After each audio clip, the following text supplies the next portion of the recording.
And good morning. Thank you very much for joining me. My name is Matthew Stibber. I am CEO at Articulate Marketing, and I'm going to be talking this morning about high performing website metrics, how you measure whether your website is working or not for your business, and how to get the speedometer to judge how you can make it go faster, make it work better for your business. So thank you very much for joining. This is going out live on YouTube, LinkedIn, and via Riverside. I can see some people have joined. And also it'll be available as a pre-recorded webinar afterwards. So let's get started without any further ado. So where am I coming from today? Well, I've been 25 years in the digital marketing business. I've consulted with and worked for Google, Microsoft, LinkedIn, Symantec, big companies, and I've been running Articulate for that length of time. These days we do a range of things, but I've got a lot of experience doing this marketing stuff, and it's all been delivered over websites. As a business, Articulate has designed and coded more than 110 websites, and we've looked after more than that for other people. So we know websites very intimately, and I've spent a lot of time thinking about how to improve the performance of websites. I'm focusing today on 5 core metrics. There are, of course, more and deeper and lots of things that you can do. But I think there's a difference between key performance indicators, which you look at regularly and you track over time, and what I call go to the store diagnostics, where you go, why is this happening? And you spend some time doing analysis to figure that out, but that information is available when you want it in your reporting tools, but you don't necessarily track it all the time. So today I'm talking about 5 key performance indicators that I think you should be looking at over a period of time. So Articulate Marketing, we do brand strategy websites, copywriting, automation, and AI using HubSpot. We're a progressive marketing agency. We're a B Corp. We love working with companies that help people live happier, healthier, more fulfilling, more sustainable lives. That's kind of where our sweet spot. Very much geeky B2B tech business clients. I understand that eventually I'd love to sell lots of websites and website consulting, but as a genuine offer, the people watching this, I'm very happy to give a free website review. It's just me, no sales, hard sales or BS or anything like that. You can email me, you can use this link, articulatemarketing.com/meet. That's my calendar, you book it with me. I will look at your website and I will give you some insights and thoughts to take away from that. So that's my offer for anyone watching this. Thank you very much for coming. Okay, let's get straight to it. I want to unpack these 5 metrics: loading speed, SEO health, SEO reach and AI citations, readability and sentiment, and conversion rate. Okay, so let's get right into it with loading speed. Now, loading speed, I think, is the ugly stepchild of website performance metrics. If you have a website that is slow to load, it is going to affect the perception of your business in subtle ways. People will think that the site is, reflects your business. You might spend a lot of money on design. You might even spend a bit of money on copywriting. But then you ruin it by having an accidentally huge image on the homepage or a video that takes a long time to download, and you've given people a terrible user experience. That also affects conversion rate, and this chart from Cloudflare shows that the difference of even seconds in loading speed can affect the conversion rate. If it's a B2C e-commerce type of site, the amount of sales you get from your website. For example, Walmart discovered that improving loading time by 1 second improved conversions by 2%. Now, if you're Walmart, getting 2% more sales out of your website, a significantly big number. Similarly, the UK B Corp Cook frozen food business found that their conversions increased by 7% when they reduced their page loading speed by just under a second, 0.85 of a second. So, it makes a difference to perception, to performance, to conversions. And Google give you a tool called Google Search Console, in which you can measure how Google is looking at your page speed. And don't forget, they own Chrome, so they see a lot of actual performance of your website. They know how quick or slow it is to load. And they have a set of metrics called Core Web Vitals. Now, if Google are giving you this information and they're telling you look at Core Web Vitals and use Page Speed Insights, we'll come on to that, you got to figure Google thinks this is important. Now, they don't come out and tell you it's a ranking factor, and I think it's worth doing on its own account, making your site faster, but we think it's also an SEO ranking factor. So how do you measure it? There are lots of ways of doing this. You can get really kind of deep into it. But the, I'm just going to see if I can move my picture here. No, I can't. Okay, so I'll read this out to you. The easiest way and a free way, and I'm always going to try and give you free things to do here today, is to use Google PageSpeed Insights. So this is a tool that Google gives you. It's at that URL, pagespeed.web.dev. And I think you should be looking at this performance number, this percentage out of 100 anyway. And this will give you an idea of how performant your website is. It's not a perfect reflection. You can measure the same website at different times of the day. You can measure the same website different times of the month, and you get a different number. And it, there's a lot of things around network noise, caching, your server performance, and things like that that affect it. So you want to look at this number on a regular basis. And I think you need to understand in Core Web Vitals, sorry, in PageSpeed Insights, they're giving you two sets of metrics. If you have enough traffic to your site, they will give you what they call field data, which is data that they've measured using Chrome or Google Analytics, perhaps, of real people visiting your website. Okay, and you want to have passed Core Web Vitals. You do not want to fail that. That is almost certainly going to penalize your website for SEO. And this metric here that I'm showing, this performance number, this is a calculated lab test based on this tool going and loading your website and then doing some analysis about how long it takes. So you kind of want to be looking at this. If your score is below about 80, 85%, I think there's a strong argument for fairly urgent remedial action. Very often there are some easy quick wins that you can do. There are many more sophisticated tools for measuring page speed over whole sites, not individual pages, over time. Certainly if we're engaged with a client and this becomes a priority, we can definitely get into that. And I have to apologize at this point. I have builders outside moving machinery around, so if you hear, it's unlikely because of the noise cancelling, but if you hear any sort of digging engineering type noises, it's those guys. Okay, so how do you improve it? Almost always the easiest, quickest win is to compress images. Almost always one of the most common thing is we find this, we build a website and then along comes the client and they start uploading 5-8 megabyte images on their blog, and then they've got a featured blog post on their homepage, so suddenly their homepage has got 15 megabytes of images on it. So learning to compress images when you upload them is a really important thing. This tool, Screwshap, is what I use. There are many other ways of compressing images. I just quite like this because it lets you play with the settings a bit. Other things that are very common that affect Core Web Vitals, if you've got an old Google Tag Manager and you've got Google Analytics and you've got LinkedIn Tracker and a tracker for this and a tracker for that and something, and some Lucky Orange and all these things that you've added over time, to all of those have to be loaded in, and that has an effect on the page speed performance. So reviewing that ruthlessly, and as an experiment on our business, turbinehq.com, which is a little app we built as for expense claims and purchase orders, we just took out everything, right? Google Analytics, everything, and it just made a huge difference. Embedded videos is another common culprit. So dropping 3 YouTube videos on a page is going to kill the loading speed, just because those files are really big, and YouTube is just, those like 300, 400 kilobytes. There are other common gotchas, but those are the common ones. Once you get past those sort of easy wins, you then start to be thinking about things like caching, content delivery networks, pre-rendering strategies, and the coding of the site.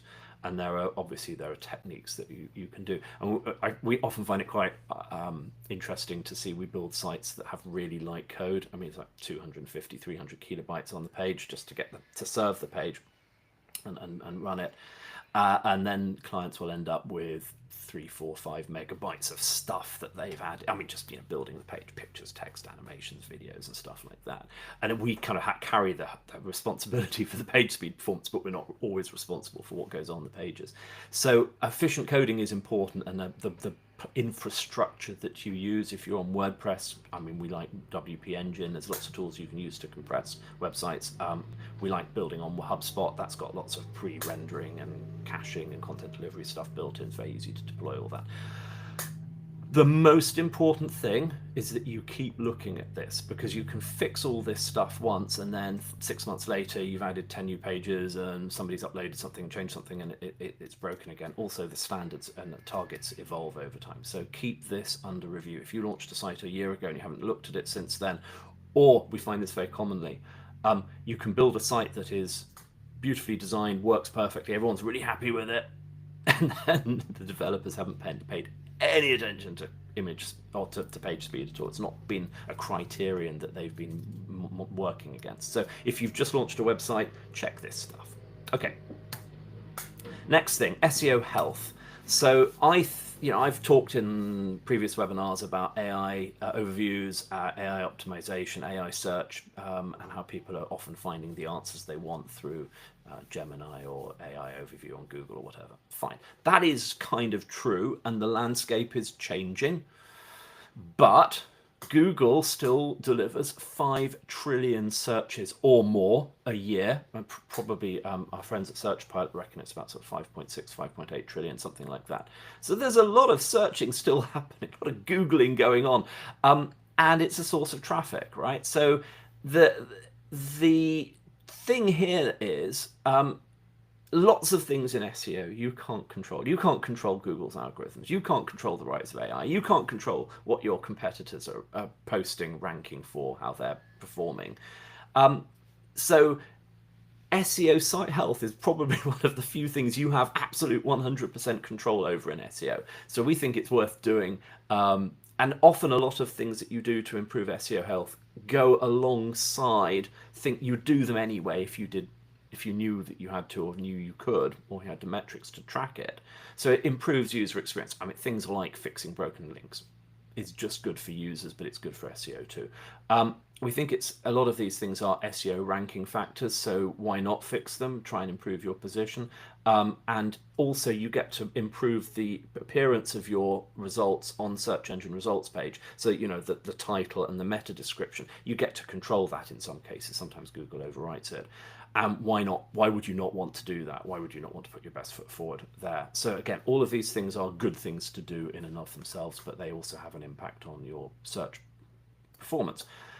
So how to measure it? There is a tool here, ahrefs.com/webmastertools. It's free, and they will give you a site audit. I refer to them interchangeably as Ahrefs or RFs. I don't know how you pronounce it. I've heard them pronounce it both ways. So RFs is the tool, one of the tools we use a lot. You're looking for 80% plus here on this metric, and it's a percentage score of the number of pages that have SEO errors, as they call it. So things you probably ought to fix. There are a lot of warnings it generates, and there's a lot more things you can do to improve, but fix the errors, right? How are you going to do that? Well, you kind of need a little bit of technical skill. This is a scan that I did on Articulate's website yesterday, and we've got some errors. We're not perfect. Our score is 99%, but we've got a lot of pages, but there are still things to do. So internal linking for us, reducing some image sizes, the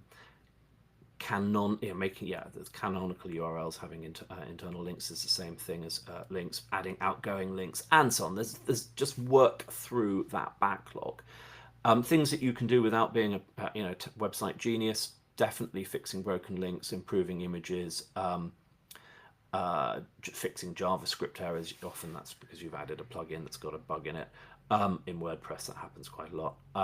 Updating meta descriptions and image alt tags, making sure you've got, you uploaded sitemaps to Google Search Console and you fixed all of that stuff and it's all indexable. There's quite a lot of stuff that you can probably do without being too techy.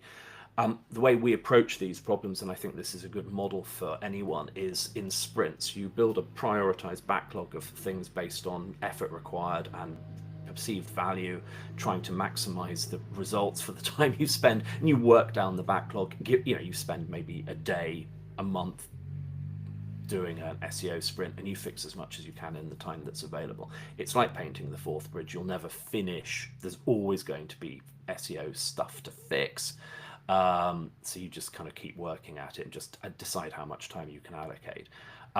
There's no right amount of time. More is better than less, but there is definitely a wrong amount of time to spend on SEO improvements, and that is 0. And a lot of people just kind of ignore it. They think they've built their site. A lot of WordPress companies, a lot of WordPress users, they go, "I've got Yoast SEO installed, so I've done SEO, fantastic." And that is a very bad place of false consciousness. I think you need to do stuff with Yoast SEO to make it work.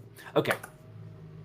Next metric is SEO reach and citation. So this is really talking about share of voice and how you can, how you're being found, what you're being found for, how you're being found relative to your competitors. Okay, so for Articulate, over a certain period of time, we've had more than 3 million sessions visits to our website. 3/4 of them were organic search, so they were coming in from Google mainly, a bit of Bing, a few other things. Increasingly, we see a bit of ChatGPT as well. So, for us, SEO means 2 million plus, more than that, my maths is rubbish, more than a couple of million visits to the website. I mean, if you were paying for that, you pay an awful lot of money to buy that traffic with advertising, so it's worth something. So traffic and obviously visitors to the website can be potential customers, so lead generation, but also it's a sort of proxy for your brand awareness. Like, how visible are you out in the world? You can have the best product or best business in the world. Nobody can find you. Nobody's aware of you. So these sort of reach metrics give you an idea of how, potentially the effectiveness of your PR. Also, if you're visible on search, that can affect trust and credibility, and it gives you an insight into your competitive positioning, i.e. you versus your peers and competitors. So how do you measure that? So again, we like Ahrefs. Again, Webmaster Tools is free. It will give you the basic data here on the top left. This DR, domain rank. So this is Articulate's data. Domain rank is probably the primary metric I would use to measure SEO reach. We've got a domain rank of 67 out of 100. If you are like a really, really notable website, Microsoft or something, you might be 99 or 100. So, most of the people that we see, most of our clients are somewhere, if they've been around for a while and their website's established, they're not a new startup, they'll be in the range of 10 to 30, 40, something like that. I don't think I've seen many clients over 40 to 50, not necessarily because of our work or our lack of it, but just that's typically how they come in the door to us. So you would, for an established website, you'd be aiming for a benchmark of 30 plus, and for a really well established, well optimized, well cited site, maybe 50 plus. I think that would be a good metric. The bottom left figures, AI citations, again for Articulate as of yesterday. This is a tool that Ahrefs does where they go and sort of find out whether you're being cited by AI tools in different sort of against different queries. This kind of metric and measurement is very early stages. It's not necessarily as well honed or reliable as the domain rank type thing that's measuring backlinks and domains that link to your site and other things like that. Most of, but not all of the clients and prospects that we've been looking at in the last few months since this AI citations has been available have none. This is unusual. Some of them have a few, and I think that probably talks more to the state of AI search and the state of AI search measurement than perhaps their reach and performance. Some of these are quite well-known companies, but it would be interesting to see that change. There are some, in my webinar a couple of weeks ago about AI search, I talked about some ways you could sort of test this yourself using ChatGPT and the other tools. There is also a HubSpot AI search grader, which will give you some insights, but not a number. Well, it does kind of give you a number, but I'm not sure how reliable it is. This Ahrefs tool is a paid thing. You can't get that for free, I'm afraid. It's probably the only thing here that you would have to pay money for. And if you want that to be really sort of really deeply automated and giving you lots of insights, it's quite an expensive tool from them. There are lots of other ones like this coming along, and lots of other companies will be doing this. So I think this space is going to move very quickly over the next year. Okay, so how to improve it? This recipe hasn't changed that much. I mean, it's what you want to do if you, before the internet, you want to improve your PR and reputation. Since the internet's been alive, this is kind of the sort of things you wanted to do. And I think you would want to do most of this even if Google didn't exist and you didn't have organic search and you didn't have organic traffic. But I think these are things that will help with AI citations and building backlink profiles and building AI, SEO reach. So clearly creating high quality content that, you know, stuff that ChatGPT can't do for you. So expertise, authority, experience, human writing, a proper tone of voice, brand tone of voice, and all that sort of thing. I think it's especially valuable if you can do reports that have, or things that have data that you can't get anywhere else. So we're doing a lot of flagship annual reports for clients now, where we're doing survey data and things to have something that we can use, and obviously that spills over into PR as well. I think interviews, case studies, things that are based on human experience are really interesting. We're doing a lot more podcasting and webinars. Here I am doing a webinar now. That's very valuable. I think you've probably, a lot of people like Articulate got big libraries of content they've written over the years that can be repurposed, republished. There are some clever AI tools in HubSpot and elsewhere that can reconfigure that, turn blog posts into podcasts and whatever, to the extent that you're willing to trust an AI to do some of that. But you know, there are degrees of automation and there's stuff that you can do manually. Competing, looking at what your competitors and peers are doing and either competing with them or finding a gap where maybe there's a space that nobody's talking about something and talk about that. Digital PR outreach, getting people to pay attention to it through other means than just putting it up on the internet and getting it searched for. And Rand Fishkin, always interesting, talks about going to where your audience is. So if they are in forums, if they're on Reddit, if they're on Quora, go and engage with them there, and that will also help with citations and backlinks. And particularly, I think Reddit and Quora these days for AI citations. So I did my webinar on AI. There's a link in here. You can go to Articulate and look at the webinars page, and I talk more about some of these things. Okay.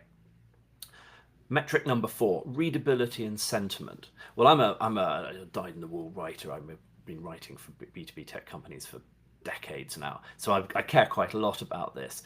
I think it matters a lot. I think it's a Google ranking factor, probably. I think good writing that's clear and understandable is a factor for AI optimization. I think if your content is hard to digest, you know, AIs may not be as good at digesting it. Not everybody reads at a high level, and we know from Norman Nielsen Group and others that people read kind of much more superficially online on a screen. They skip and jump and they don't finish the pages and things. So if your content on the page is hard to read, you're actually going to have a higher bounce rate. And also from Norman Nielsen Group research, which goes back for years, how people read online. Good writing has demonstrably improves engagement, recall, and trust. Why would you not want those things to be good on your website? And I pulled this quote out from Jacob Nielsen, who's sort of a guru and somebody I deeply respect. Users won't read web content unless the text is clear, the words and sentences are simple, and the information is easy to understand. And you can test all of this. So I'm going to talk about a little bit of testing. I would recommend going to Google how people read online from the Norman Nielsen Group and digest that.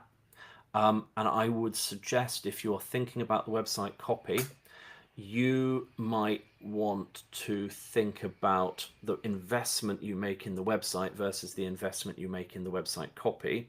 And our argument would be it should have some waiting. It shouldn't just be left to the marketing team to write it at the last minute in a rush. The copy on the website is also the website, and we've seen clients spend tens, if not hundreds of thousands on website design and coding, and then almost no attention at all to the copy, and the results, I think, have been disappointing. Okay, so the tool that I would recommend for measuring sentiment and readability on your website, there are others. We like Sitebulb. This is a piece of software you download to your computer. There is a free 14-day trial, so you can do this for nothing, but it's a relatively low-cost piece of software, and it's interesting. It does some of the work that Ahrefs does as well. But these metrics are based on it scanning through the text on every page of your website, and it then gives you a readability breakdown of your website, what proportion of it is easy, difficult, and so on. And this is using the Flesch Reading Ease metric, which is a fairly sort of brute force way of measuring readability, but it's been validated in various ways over the last sort of 50 years or so. Basically, it's looking at sentence length and number of syllables per word.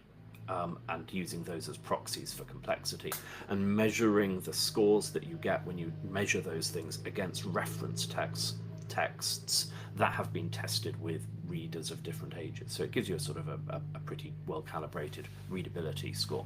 There are other and better measures, but Sitebulb uses Flesch Reading Ease. And on Articulate Site, 3/4 of our site is easy to read, which is great. Easy to read of varying degrees. We see sites where that's reversed, like 3/4 is hard to read in some way. We would recommend 75% or more. I mean, you can't evade technical content or legal content being very harder to read. But even there was some research done at Boeing about engineers and reading ease and writing efficiently for very clever people also has a high payoff, but that's another story. And you're aiming for a reading age of 13 to 14 if you're targeting a broad general audience. I mean, if you're writing for the public as a whole, writing for gov.uk or something, that's where you need to be at. If you're writing more for a university educated B2B audience, you probably get away with writing for an age of 17, 18. But older than that, harder than that, you are just shooting yourself in the foot, I think, in terms of clarity, persuasiveness, impact, credibility, all of those good things. In terms of sentiment, this is measured in a slightly different way. What it's doing is it's looking at the words you use, and it has this sentiment analysis has a library of words that have been calibrated to have positive or negative sentiment. So we have clients that work in create investigation software, Black Dot Solutions, and they have a lot of words about crime on their website, and their sentiment analysis on their website is actually quite bad because they're using lots of negatively associated words. Obviously, that's a special edge case. I think it's worth looking at sentiment as well. I think if you're coming across as sort of rather cold and negative and sort of rather neutral, that can often be a byproduct of a company, an informal tone of voice that is, we've got to be, quotes, professional, which actually is often not what you really want. So I think thinking about your company tone of voice and really making sure that it runs across the whole site is important. Okay, I see that I'm getting close to my time limit, so I'm going to crack on. How to improve it? Simple way to improve the actual score with Flesch Reading Ease is avoid long sentences, avoid long words, and my personal bugbear is avoid the passive sentences. You can always tell if a sentence is passive by adding the words "by zombies" to the end of it. So mistakes were made by zombies is a passive sentence. If you see that, change it. I would suggest hiring professional copywriters. I wouldn't I? But you can use Grammarly and Hemingway to get a kind of handle on, get objective feedback on your copy. Okay, moving on. So conversion rates matter a lot. Obviously, this is where the rubber hits the road for most businesses. Like, well, I want leads. Give me leads for my website. I want people to sign up for stuff. But it also has an impact because it allows you to start conversations. If people fill in a form, you can nurture them. You can send an email. You can ring them up. And you can encourage them to come back, which is a great thing. People who come back to your website are infinitely more valuable than people who visit once and never come back, right? And lastly, there's a sort of hidden thing, which is, I think, still quite valuable, where if someone fills in a form, you can drop a cookie, and if you've got a good CRM system, you can associate that contact in the in your CRM database with that visit. So then you've got some insight about when they come back, what pages they're looking at, how many pages they're looking at. You can measure their engagement. And that's a really useful buying signal to give to salespeople. Engagement measures are very valuable. And on another webinar, I might geek out about how to measure that. Okay, so how to measure conversion rates. We like HubSpot. I mean, shoemakers like leather. You can get a free version of HubSpot. You can get a sort of basic CRM. You can drop the tracking code into your website. You can use HubSpot forms on pretty much any website. You can build a website in HubSpot. You can build a free website in HubSpot. So the free tier of HubSpot will let you do quite a lot, including to some degree measuring where your visitors are coming from, how many visitors there are, how many form submissions there are. The fundamental metric for conversion rate on a website is number of form submissions divided by number of website sessions over a given period. And a reasonable B2B website will be doing somewhere between 1% and 4%, so 1 to 4 visitors in 100 will fill in a form.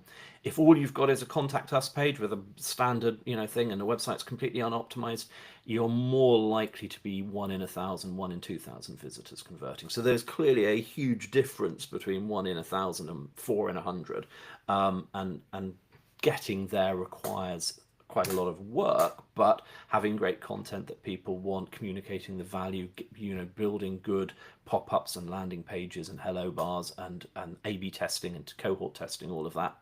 And also building the site journeys and architectures and next best steps throughout the site to get people to those pages and get them to that content is really important too.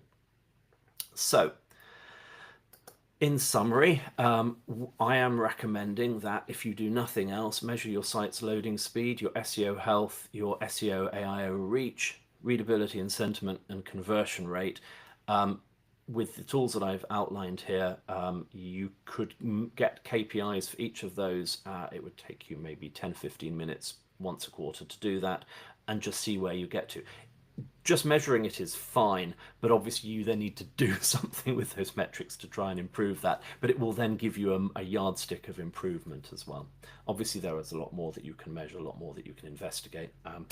As I said, I'm very happy to give you a personalized review of your website and investigate that, give you some tips and thoughts. So you can email me, matthew@articulatemarketing.com, or you can just go to articulatemarketing.com/meet and book a meeting with me.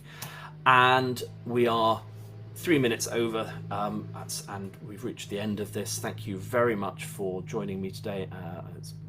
I can see there's still a few people here, so thank you for sticking out through the whole thing.